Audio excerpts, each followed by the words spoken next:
Welcome everyone to Coffee Talk. Today I will be talking with Seth, who voiced Thomas for the Freakland City audiobook. Seth, what first got you interested in voiceover? Honestly, video games. I grew up playing video games with my brothers all the time, lots of GameCube, N64 stuff. And when I got older, I started playing, more mature games with more deeper stories. And I started to get a real appreciation for the characters in these stories. Like, obviously, like Kratos in God of War, that game was amazing. The father-son dynamic there was just so believable. Or Last of Us, of course, Joel and Ellie, and Last of Us 2. These characters were brought to life. And it was done through not only, the incredible animations and video game studios, but also the voice actors and actresses behind them. They brought so much heart to those characters. And I'm a sucker for a good story, and I love the process of storytelling. And I wanted to get into voiceover to be a part of that and see if I could contribute my talents and tell stories as well as some of these people that I really admire. Well, I think that you're very talented and you definitely helped bring this story to life. What is the most challenging thing about voiceover work? The most challenging part about voiceover work for me is, the acting.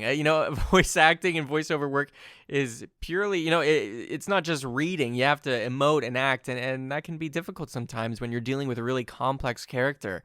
But in practical terms, the most challenging part is sometimes when scripts write words that potentially don't flow nicely, and it turns into almost a tongue twister. So sometimes it's a bit of a minefield having to dance around some lines.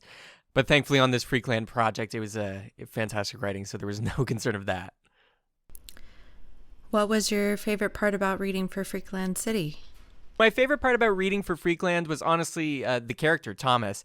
I typically, when doing voice acting or audiobooks or anything, I am usually playing a younger, maybe more confident teen character or a young adult. So it's always fun when I get to, break outside maybe my box and play someone who doesn't seem to have any confidence or is a bit more anxious. It's fun to do that kind of like, oh no, like, shriveling, whining, or even like the emotive crying as he thinks he got infected. So yeah, I like being able to emote in a different way with a unique character. I think that you pulled off this character very well. Did anything or anyone in particular give you inspiration? When I think about inspiration for characters, and especially Thomas, instead of drawing on movies and trying to replicate other people's performances, while that does help to get kind of a base for a character, I tend to try and look back into my own life and think of any examples of, people I've met in the real world that maybe portray or have some attributes that maybe Thomas shares.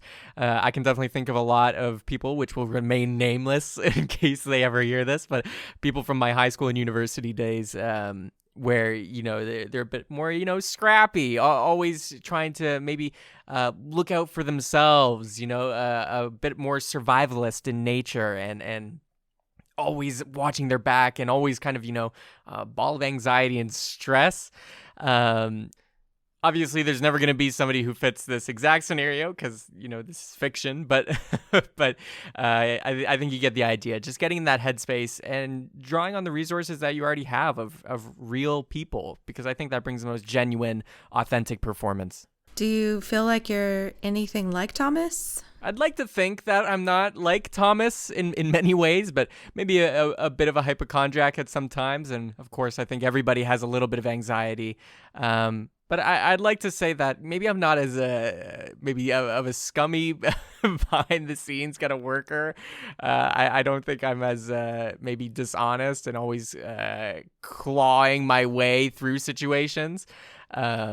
So I hope I'm not like him in many ways, but I think definitely in some ways I can relate, to his mental state and worries and stressors. So yeah, some ways, not all.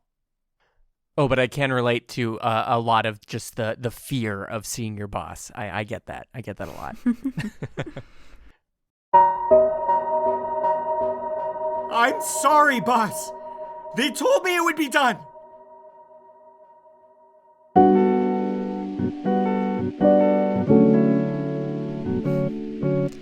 Thank you for listening. Be sure to stay tuned for my next episode.